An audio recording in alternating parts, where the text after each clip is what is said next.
हम जैसे आज हैं, क्या वैसे ही हमेशा रहने वाले हैं? अधिकांश लोग कुछ ऐसा ही सोचते हैं कि हम जैसे आज हैं, जैसे कल थे, वैसे ही कल रहने वाले। अधिकांश व्यक्ति ऐसा क्यों कर सोचते हैं? कुछ ही है जो बदलाव को देखते हैं, जीवन को बदल देते हैं। तो ये एक ऐसा मुद्दा जो खास करके युवा, खास करके विद्यार्थी, जो यथास्थिति जैसी परिवार की स्थिति, वैसा ही उनकी सोच बन जाती है। अधिकांश इसलिए ऐसा सोच लेते हैं कि उनकी परिस्थितियाँ जिस तरह की है, जितनी विकट है, उसमें बदलाव की कोई गुंजाइश नहीं। परिवार या जिस जाति में व्यक्ति पैदा हुआ, जिस गांव में, जिस मोहल्ले में पैदा हुआ, उसमें बदलाव की कोई सूरत दिखाई नहीं देती, बदलाव की संभावना नहीं। या व्यक्ति की अपनी पसंद भी होती है और पसंद जिस तरह की है वो उस तरह से सोच ही नहीं सकता। तो इस कारण से लोग ये सोचते हैं कि हम जैसे आज हैं वैसे ही कल रहने वाले। कुछ हद तक ये बात इसलिए सही है कि लोग जिस समाज में पैदा होते हैं, लोग जिस धार्मिक माहौल में बढ़ते हैं, जिस माहौल में पैदा होते हैं, उसी माहौल में बड़े होते हैं और उसी माहौल में गुजर जाते हैं। कोई चेंजेस नहीं आता। सदियों से वो जैसी सोच रखते आए, जिस संप्रदाय से रहे, उसी संप्रदाय में, उसी संप्रदाय के रीति रिवाज, कर्मकांड, पाखंड को निभाते हुए कोई क्रांतिकारी बदलाव नहीं आता। इसके बावजूद लेकिन बदलाव हमारे नियंत्रण में भी है। हमारे बदलाव हमारे नियंत्रण से बाहर नहीं है। कोई व्यक्ति अगर सोच ले, ठान ले, दृढ़ निश्चय कर ले, तो वो विकट परिस्थितियों में भी परिवार के माहौल से भी बाहर आ सकता है और एकदम बदल सकता है। आने वाले कल को एक दिशा दी जा सकती है। ऐसा कब और कैसे होता है? हम कल जैसे थे, क्या आज हम वैसे ही हैं? अगर हम अपने आप पर सोचें, खुद पर ठहर करके विचार करें, समय के साथ हम वैसे भी बदलते जा रहे हैं। बचपन में हम कैसे थे, क्या सोचते थे, सोच का दायरा हमारा क्या था और अब सोच का दायरा क्या है। तो इस तरह से हम देखें तो पता चलेगा कि बहुत सारी चीज़ों में बदलाव आता है, लेकिन बहुत बड़ा बदलाव नहीं आ पाता। कुछ भौतिक तौर पर बदलाव दिखाई देता है। हम अक्सर बीते हुए कल से बहुत कुछ सीखते हैं। हम अनुभव से, अपने अनुभव से सीखते हैं। हर व्यक्ति को अपना अनुभव गढ़ता है, व्यक्तित्व बनता है। जो जितना अनुभव पाएगा वो उतना आगे बढ़ जाएगा, जितने संघर्ष में जिएगा वो उतना आगे बढ़ता है। इस तरह से हम अक्सर भविष्य के एक दिशा भी दे सकते हैं। अक्सर बीते हुए से सीखा गया है। अनुभव हमसे बहुत कुछ सिखाता है, व्यक्ति को गढ़ता है और एक भविष्य को निश्चित दिशा भी देता है। अगर वाकई में दिशा सही है तो हमें भविष्य की कल्पना भी करनी चाहिए कि हम कैसा भविष्य चाहते हैं, कल कैसा चाहते हैं। इसका जवाब किसी और के पास नहीं, हम अपने आप से इस चीज़ का जवाब मांगें। ये किसी बाहरी व्यक्ति से सलाह लेकर के हम जिंदगी नहीं बदल सकते, अंदर से जवाब आना चाहिए। इसका जवाब कोई दूसरा ठीक से दे भी नहीं सकता। कल्पना करें कि हम कैसा इंसान बनना चाहते हैं। ये कल्पना हम खुद भी कर सकते हैं, खुद ही कर सकते हैं। और ऐसा अगर कर लिया तो ये निश्चित करना होगा कि आज सुबह उठते ही ये निश्चित किया जाए कि मैं दिन भर में क्या क्या करूँगा। जैसा सोचा है उस सोच को दिशा देने के लिए मुझे क्या क्या करना चाहिए। तो इसके लिए एक निश्चित कल्पना करनी होती है। आज का दिन जिसमें कि कोई 3 काम जो कल मैंने निर्धारित किया, मैंने कल्पना में ऐसा इंसान गढ़ा है, उस इंसान को बनाने के लिए मुझे 3 कदम, 3 मुख्य कार्य करने हैं। और वो कार्य कितनी सफलता से कर पाते हैं, ये 1 दिन का टारगेट हो सकता है, 1 माह का टारगेट हो सकता है, 1 वर्ष का टारगेट हो सकता है। इस तरह से हम उस भविष्य के, जो भविष्य की कल्पना हमने की है, उस भविष्य के धीरे धीरे हम नज़दीक पहुंच सकते हैं। इस तरह की हाइपोथेसिस बना करके, एक परिकल्पना बना करके कि हम क्या बनना चाहते हैं। जो अतीत में रहे, जो आज तक रहे, कल हमारा वैसा नहीं रहना चाहिए। तो उसके लिए एक परिकल्पना निश्चित तौर पर गढ़नी पड़ती है। अपनी पहचान को बदला जा सकता है, बदलने के प्रयास किए जा सकते हैं। ऐसी कहानी जिसे आप बताते हैं बनाने के लिए पहले खुद सोचते हैं। अगर हम अतीत में और वर्तमान पर ध्यान देते हैं, हमारा ध्यान भविष्य की तरफ नहीं जाता, हम अतीत को मद्देनज़र रखते हैं और आज को मद्देनज़र रखते हैं, अगर हम इस तरह की सोच रखते हैं तो ये हमारी स्थायी सोच होगी कि हम कल तक नहीं देख पा रहे, आने वाले कल को सोच भी नहीं पा रहे। एक आने वाले कल की कोई बड़ी सोच नहीं है, बल्कि बीते हुए कल को मूल्यांकन करके, उस पर विचार करके और आज तक हम सोचते हैं, तो हमारी वो सोच स्थायी होगी कि हम जो थे वही रहने वाले हैं, कोई बदलाव की गुंजाइश नहीं है। और अगर आप ये सोच रहे हैं कि कल जो गया सो गया, आज भी गया समझिए, बल्कि कल मैं ऐसा बनना चाहता हूँ, भविष्य में ऐसा करना चाहता हूँ, मैं ऐसा इंसान बनना चाहता हूँ। अगर हम भविष्य पर केंद्रित हैं तो निश्चित मानिए कि आप अपनी पहचान को, पिछली पहचान को, आज तक की पहचान को बदल सकते हैं, बदलाव ला सकते हैं। बदलाव आएगा, बदलाव आकर के ही रहेगा। आप जो चाहते हैं वैसा इंसान बन सकते हैं। पहले आप सोचेंगे, पहले कल्पना करेंगे, फिर उसके अनुसार आप कदम उठाएंगे, दिशा तय करेंगे, तो निश्चित तौर पर बदलाव हो सकता है। हम जैसे आज हैं वैसे ही हमेशा रहने वाले हैं, इससे आगे बढ़ सकते हैं। ऐसा कम ही लोग कर पाते हैं। अधिकांश लोग तो यथास्थितिवादी होते हैं।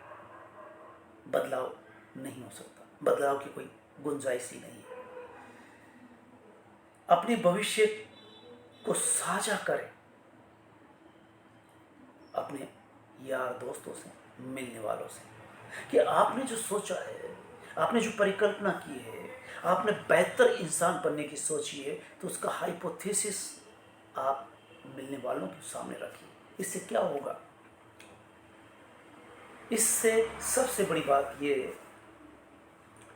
कि जो जो हम बताते हैं किसी को, बताते वक्त भी हम अंदर से अपने आप को अपडेट करते हैं, तैयार करते हैं। एक जिम्मेदारी का भाव आता है कि जो कहा गया है उस तरह से मुझे करना भी है। इस तरह से उन विचारों पे जो हम करना चाहते हैं, कल को गढ़ना चाहते हैं, बेहतर इंसान बनना चाहते हैं, उसमें अपने विचारों में एक तरह से स्पष्टता आती है। हम स्पष्ट होते जाते हैं, निश्चित होते जाते हैं। इसका मतलब ये निकल के आता है कि आज जो है, कल और भविष्य होने वाला है, भविष्य बेहतर होने वाला है, इसकी ओर हम आगे कदम बढ़ाते हैं। ये बदलाव को जानबूझकर अपनाने का ऐसा प्रभावी तरीका है कि जैसे हम सोचते हैं वैसा हम बताते हैं, और बताते बताते वक्त हमारे अंदर से एक जिम्मेदारी और स्पष्टता दोनों ही क्लियर होती है। तो इस तरह से हम आगे बढ़ने की ओर कदम बढ़ा सकते हैं। जबकि लोग अधिकांश वो किसी दूसरे से इस तरह की बात शेयर नहीं करते कि आज जहाँ हैं कल आप बहुत आगे बढ़ना चाहते हैं, और आज बराबर वालों से बताते हैं तो मजाक उड़ाएंगे। कल अगर नहीं पहुँचे, नहीं बन सके तो लोग मजाक बनाएंगे। इस मजाक के डर से आप उस विचार को बाहर ही नहीं आने देते। इतना निडरता, इतना साहस होना चाहिए कि लोग क्या कहेंगे इससे कोई फर्क नहीं पड़ता। आप क्या सोचते हैं और आप उस ओर बढ़ना चाहते हैं तो उस विचार को साझा बराबर वालों से करना ही चाहिए। इससे बहुत बड़ा फर्क आ जाने वाला है। जैसा कि पहले ही बताया गया कि अधिकांश लोग तो यथास्थितिवादी होते हैं, वो इतना सोचेंगे नहीं, वो अपनी स्थितियों पर मनन करके ही रह जाने वाले हैं, और होगा ये कि वहाँ जहाँ थे वहाँ से आगे की सोच भी नहीं सकते, भविष्य की परिकल्पना गढ़ ही नहीं सकते, चाहे वो कितने भी शिक्षित क्यों न हो जाए या नौकरी पेशा ही क्यों न हो जाए। क्या कारण है कि अगर नौकरी लग भी गई तो क्या बेहतर इंसान हुए? बेहतर इंसान होने का मतलब है कि आप जितनी तनख्वाह मिलती है उसमें जीवन गुजर बसर करते हैं, न कि उस थर्ड पर्सन को देख करके कि जो महल बना चुका है, बड़ी कोठी में रहता है, बड़ी ऊंची गाड़ियों से चलता है, उसकी नकल करने के लिए आप सब कुछ जोड़ तोड़ करके करना चाहते हैं, भ्रष्टाचार, रिश्वतखोरी में लिप्त होना चाहते हैं। तो ये बेहतर इंसान बनने का कोई जरिया नहीं हुआ। अधिकांश लोग जिस तरह से लक्ष्य निर्धारित करते हैं उसमें ईमानदारी बहुत पीछे रह जाती है, दिखावा दिखावा बसता है, और दिखावा वाले लोग आज 90% से भी अधिक है जो पर्यावरण को बिगाड़ने में अपनी भूमिका निभाते हैं। अपने पास कबाड़ इकट्ठा कर लेते हैं और जिंदगी खुद की भी समाज की भी बर्बाद कर देते हैं। फिर बदलाव आए कैसे? तो इसका एक ही रास्ता है।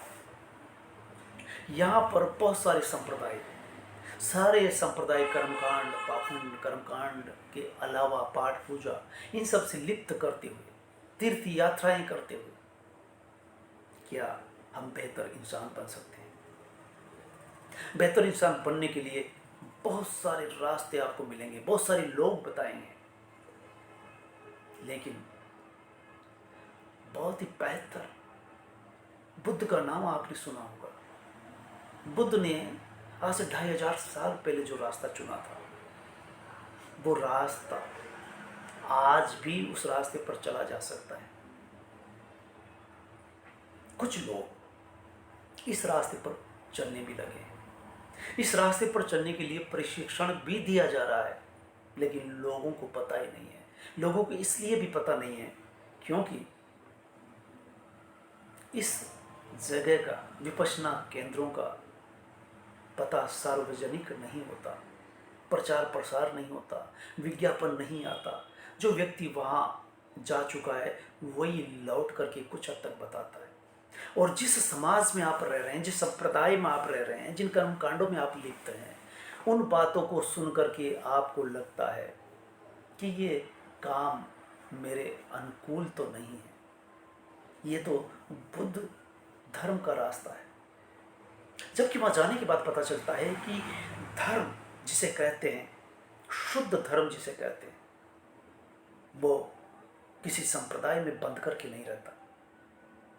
यही बुद्ध के मार्ग पर चलने वाले, विपश्यना करने वाले, 10 दिन में बात सुन करके, दर्शन को सुन करके इतना जरूर समझ जाते हैं वो कि अब तक जिसे धर्म कहते रहे, हिंदू, मुस्लिम, सिख, ईसाई, वो धर्म ही नहीं है। तो क्या है? वो एक संप्रदाय है जो एक ही देवी देवता अल्लाह, ईसा मसीह आदि पे बंध करके रहता है।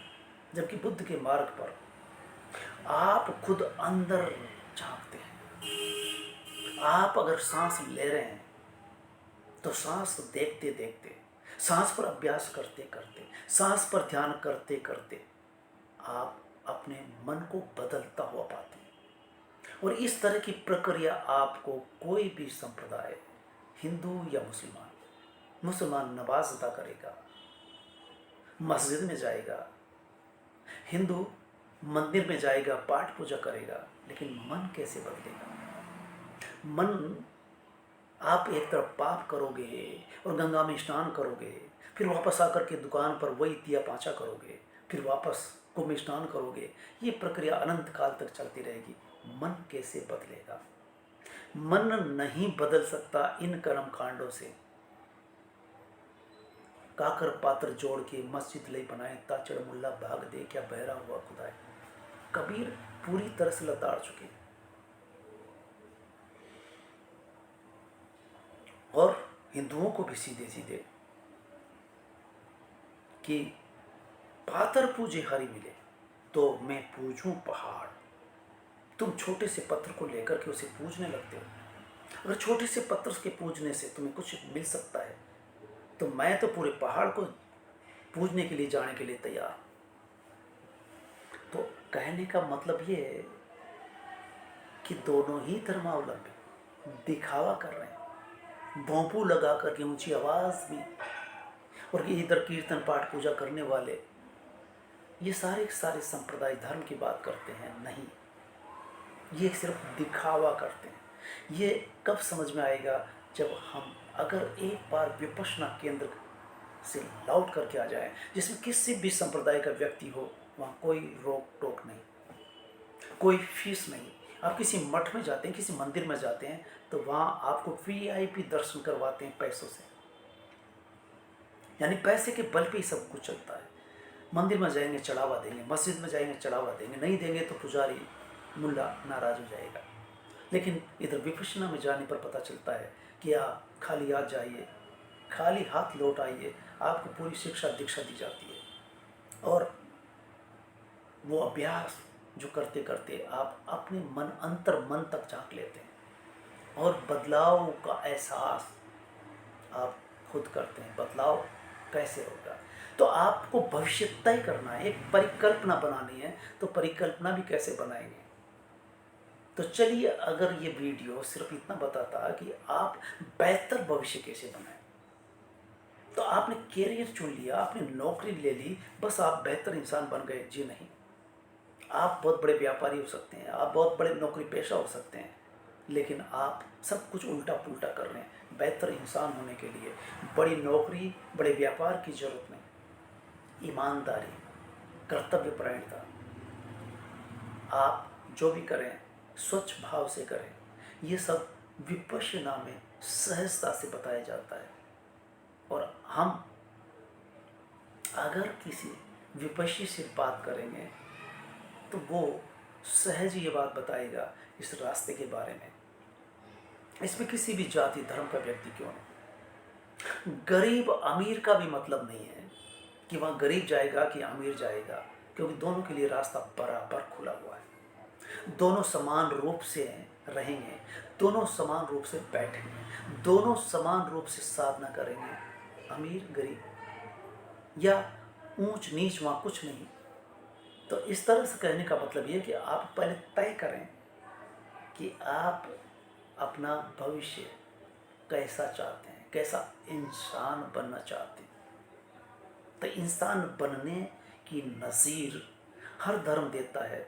लेकिन प्रशिक्षण अगर आपको लेना है तो विपश्यना जा करके एक बार इस बात का एहसास कर सकते हैं कि आप सहज ही